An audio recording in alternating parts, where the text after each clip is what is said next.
thought I was being bullied at one point. I was like, Mum, I'm not being bullied. Hello everyone, my name is Alexia and this is Alicia's channel. Today we're going to be following on from the amazing stories that we heard previously on the Black History Project. And today we're going to be speaking to the amazing Dr. Chanae Mayers. Hello. As a senior I am. clinical psychologist. I am. Hello. Hi, Alicia. Are you okay? I'm well. Thank you so Good. much for being here. Thank you for being here. Thank you for having me. So I think when we was a part of the project and we was all kind of, in and out of the photo shoots, I briefly passed you and I was like, I need to get to know her. I wonder who she is. Yeah. And then I read your bio and it was amazing. Thank you. Done an amazing things and had quite the journey. Yeah. So as you know, this project is about reclaiming narratives, right? It's about making people see us in a different light, right? So many times people see us as, entertainers, basketballers, footballers. They never really associate the title of doctor, which is what you are, with Black people. Not usually. Yeah. So tell me, what it was for you that kind of inspired you to even become a doctor. What was that? So I did psychology for A level. And then I went on to do psychology at university from my undergrad.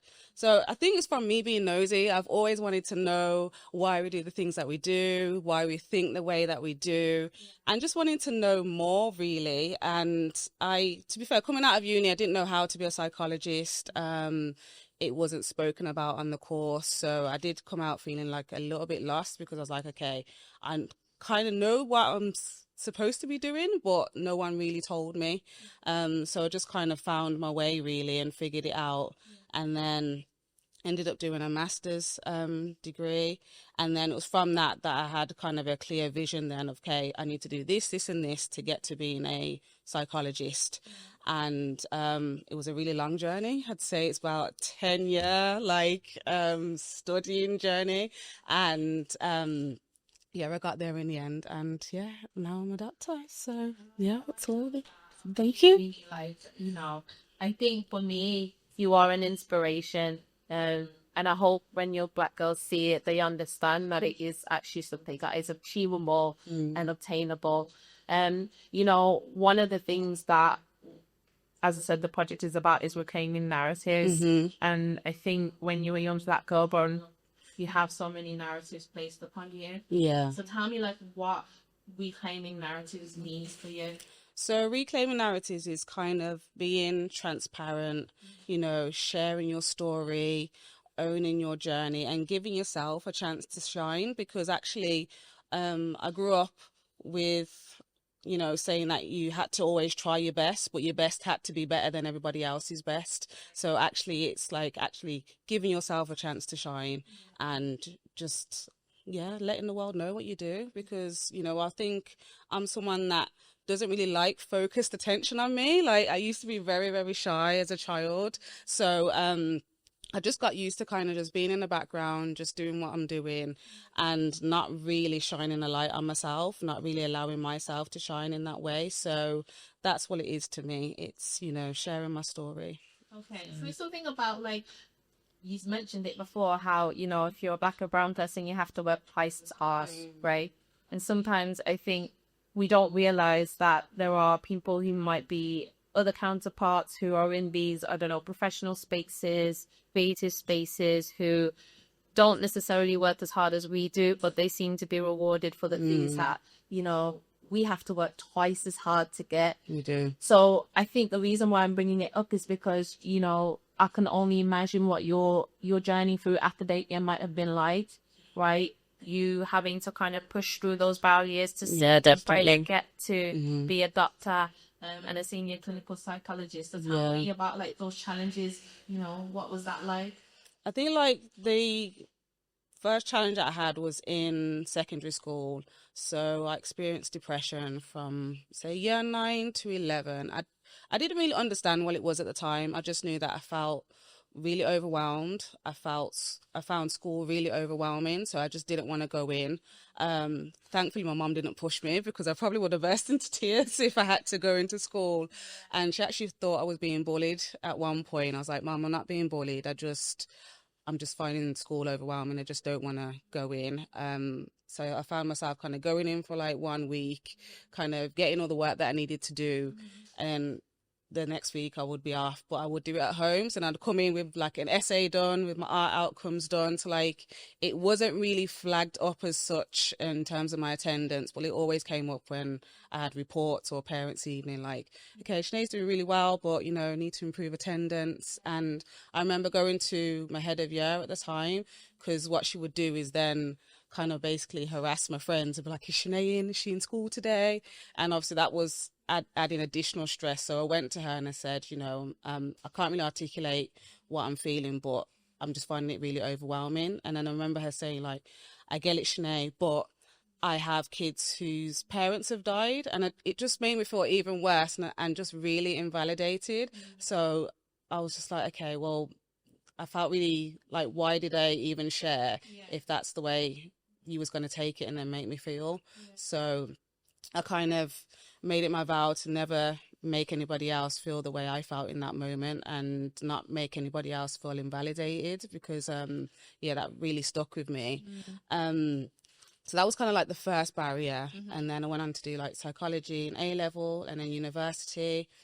And I suppose like my next barrier was like in my mid-20s really. So I didn't really know how to become a psychologist. Nobody told me what to do. Nobody gave me no guidance. All I got told was psychology is hard. I was like, I know it's hard, but how do I get there? Like, what else do I need to do?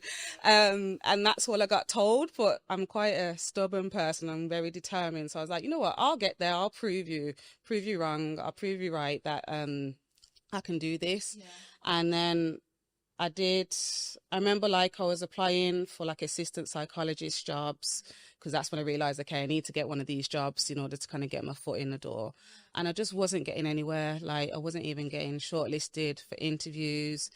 And I just started to feel really demotivated. That depression, the symptoms started to come back. And I just remember feeling really low, because then I get asked by other people who then moved on from graduate roles into like lower management roles, like, oh, like, are you a psychologist? Like, you've done a psychology degree.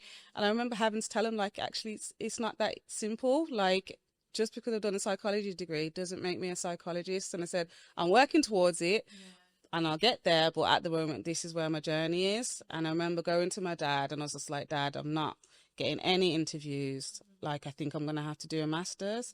And he was like, Chanae, like, don't worry about money. Like, I'll support you financially. He's like, apply for what you need to apply to. And he's like, we'll take it from there. So bless him. So, you know, he paid for my master's for me. And I did a master's in child and adolescent mental health. Okay. And, you know, that just gave me like the motivation, the fire that I needed again. I was like, okay, yeah, I'm meant to be doing this. Like, this is my calling. And then I remembered that when I came out of that degree, I actually then got my first assistant psychologist job. So I was like, okay, this is the stepping stone that I needed. And then doors just opened then. Because it's like I was already in the door then. I had that assistant psychologist job, and then I was getting more then. So then I just kind of moved around, got more experience. And then, you know, then I realized, okay, I need to do a doctorate to become a qualified clinical psychologist. So I was like, okay, now I need to apply. And then it was so competitive. Really? Yeah. And you're talking 500 people are applying for like 15 places. Oh my God. So it's really competitive. You have to do a screening test. You have to get the highest marks in that screening test before you even get shortlisted for an interview. So that's how competitive it is.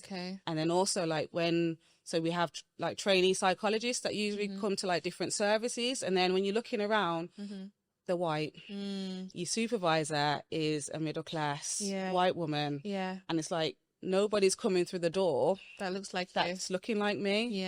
So then you start to feel like, okay, why are people not looking like me? What's going on? And then when I did more research into it, like actually Black people out of all of the global majorities, shall we say, are the least likely to get onto a clinical psychology doctorate. Seriously? So if you're looking at all of the ethnicities, we are the least likely in those statistics. So I remember looking at that, like, what is going on? Like, why is that the case? And then I remember going to an event in Birmingham with my mum. We was talking about like Black mental health and, you know, supporting people in the community.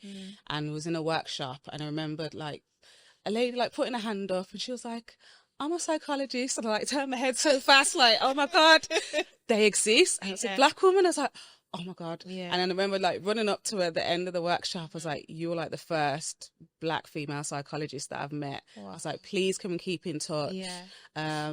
You know, please can you like mentor me? Like, tell me how to get onto the doctorate, what I need to be doing. And we stayed in touch. Oh, And yeah, I got on my 3rd time applying. So yeah, so I had to just keep on applying. So you usually apply around, applications open around September, and then like the deadline is like November to then get interviewed the next year in about March to May times. So then when you don't get on that time, you're then applying again that year.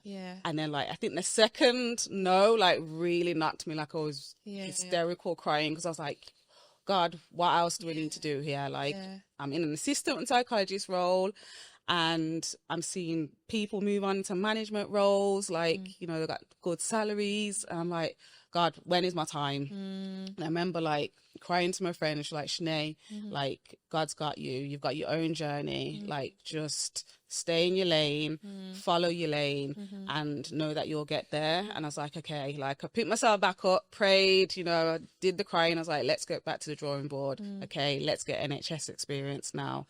Let's move on. Let's see how you can build up your CV. And then I got on my 3rd time applying, and it was my one and only interview.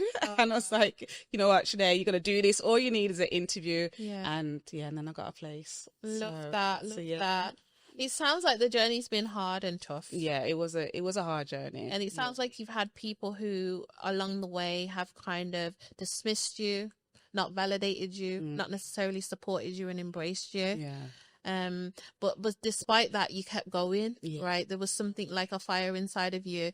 And I think even it's...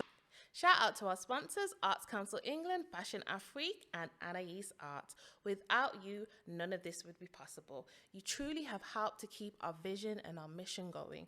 Also, if you're an individual or organisation that would like to collaborate with us and you believe in collaboration over competition, then email us at blackhistoryproject2025@gmail.com. It sounds like there was moments where you were doubting yourself, whether you was going to be able to like do it, whether you was going to be able to get to that, you know, that ultimate goal of, you know, where you are right now.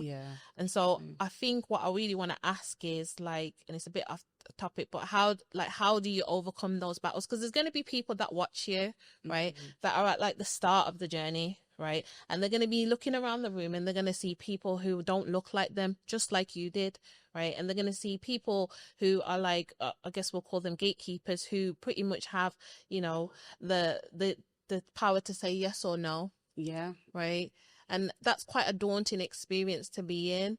So I think what I'll ask you is like, what kind of kept you going through all of that? I think just like being honest about how I was feeling. Like, I'm somebody that will kind of keep their emotions to themselves, and people won't really know if I'm upset or if I'm feeling down, because I won't let people see that side of me. I've got better at doing that. But I suppose like just trying to just express how I'm feeling, just being honest. Like I was honest with my dad. I was like, you know, Dad, I really don't know what to do. I was honest with my mom. I was honest with my family, and like they really like picked me back up during those moments where I doubted myself. My dad is also a pharmacist. You don't see many Black pharmacists as well. You don't see many Black male pharmacists. And he's always been the only one in the room as well. Right. And just seeing kind of him, and he inspired me as well, and my mom, and just seeing them in their positions and how they've like got up to management level. Right. And that's just really inspired me. And also like speaking to my friends, like, and them telling me, them pouring back into me that, you know what, Chanae, you've got this, you're good at what you do, you will get there. Yeah, so something about having like the right people around you. Yeah, right. Definitely. Those people that can like pour back into you. Yeah. When you're feeling depleted. Yeah, that's when you're feeling a bit defeated and like, I can't do it anymore. You need to have those people that are like a source of strength and energy to say, actually, you can do it. Like, this is not, you know, the end of it. you're going to be able to keep pushing forward. And so I think, you know, it's really, really important, especially on this project, that we highlight that, because it is about bringing people together, right? Yeah. And I think a lot of connection and collaboration has happened because of it. And it's all because the right people have been in the right rooms at the right time. Yeah. So I think that's really, really powerful. Exactly. So let's talk about the picture though.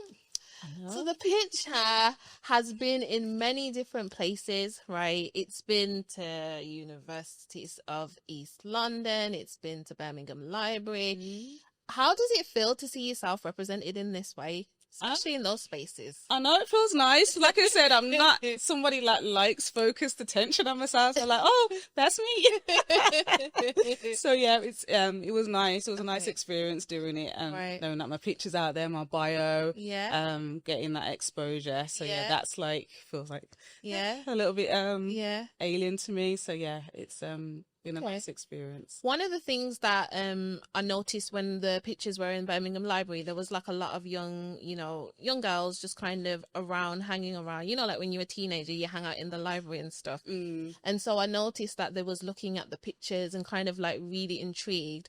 So I guess the question that I have for you is like, what would you say to like younger versions of you, or people who are young and up and coming?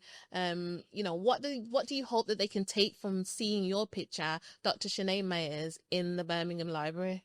I'd say just always believe in yourself. Don't let anybody kind of distract you from your path. Like, I always got told psychology is hard. Right. It's going to be hard to get into psychology. It's going to be hard to be a psychologist. And if I didn't believe in myself, or if I didn't have that kind of stubbornness and determination, that would have really put me off. Like, I would have been thinking, okay, should I do something else? You know, should I go into, say, teaching? Because that was something that I was considering as well, like teaching like psychology at A level. But then I was like, actually, I don't want to do that. I want to be a psychologist. And I think you're going to get all of these messages sometimes from people I think they're being supportive, but actually it's trying to divert you from your path. So I think it's just being really focused on yourself, being really focused on what it is that you want to do, and, you know, taking those steps to get there, even if it's baby steps, but just zoning everybody else out, drowning out those other voices that are saying, okay, it's going to be hard, it's going to be this, it's going to be, that's okay. Because if you want to do it, you'll get there.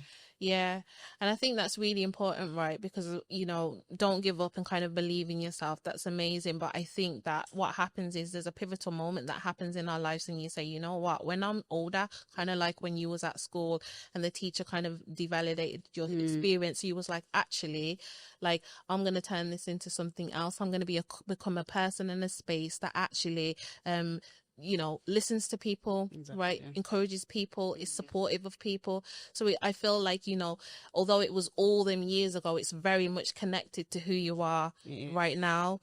Right. And so I think what I will say is, remember your why, right? It sounds like that was a big part of your why. Yeah, it definitely was a big part of my why. And it's why I also mentor aspiring clinical psychologists as well, from like BME groups, because actually I want to be that representation for somebody else in the same way, you know, that female psychologist was for me, and, you know, how motivated it made me feel. And that's why I want to kind of give back as well, because I recognize that not having that person in my journey really changed my motivation. And actually, like, not seeing people look like me, and I was like, oh, this is going to be hard. But when I saw my first Black female psychologist, I was like, okay, I can do this. Like, I got fire in my belly again now. And, you know, I want to be that for somebody else. And I've had people, even like last year, I had a Black female mentee, and she was like, Chanae, you're the first Black female psychologist that I've come across. Like, in 2024. That shouldn't be it. It shouldn't be the case, should it? And I was like, wow. I said, I'm amazed to hear that. And I said, I'm glad that we are connecting now. And I said, I want you to really believe in yourself, like, you know, see me and, you know that you can get there. You can get to where I'm at. But the fact that I was her first one that she was meeting, and she's been working in psychological services for many years. It goes to show that representation really does matter, right? Which is why I think it's important that young, you know, Black girls see you and they see before your name the doctor, so they can be like, oh my gosh, she's a doctor. Okay. You know, it's like, I can do it too, right? And I think the more people that are out there like you, and the more Black girls get to see it, Black boys get to see it, they're like, actually, hopefully it has a knock-on effect and a domino effect, and we just see more and more and more, and we just see it grow. You know, hopefully we can do that. So I guess back to the project, like, what was your experience like being on the project overall? Like, you know, it's been quite the journey. I think when we started, was it last summer? Yeah, it was last summer. Yeah. until now, we were just kind of in the studio taking pictures, and I think a lot of us didn't really know what would come from it and where your picture was even really going. And I always say it started with a fierce lady from Angola, Aria Reese. She kind of just had this idea, and it just grew and grew and grew. Yeah, it did. So, like, tell me what your experience was like overall being on the project. It was lovely. Like, it was nice to read other people's kind of bios in the first instance. It was nice to just look nice, dress nice, you know. And yeah, like you said, I didn't really know like what the project was going to turn into. Yeah. But I knew it would be just like a good networking opportunity, a good opportunity to let myself shine, put my name out there, because, you know, I'm somebody, like, I don't like attention on myself usually, so it was nice to be able to have that and know that I'm putting myself out there, like my face is going to be out there to the world. So yeah, also that you're like worthy, right? Also that like you achieved amazing things.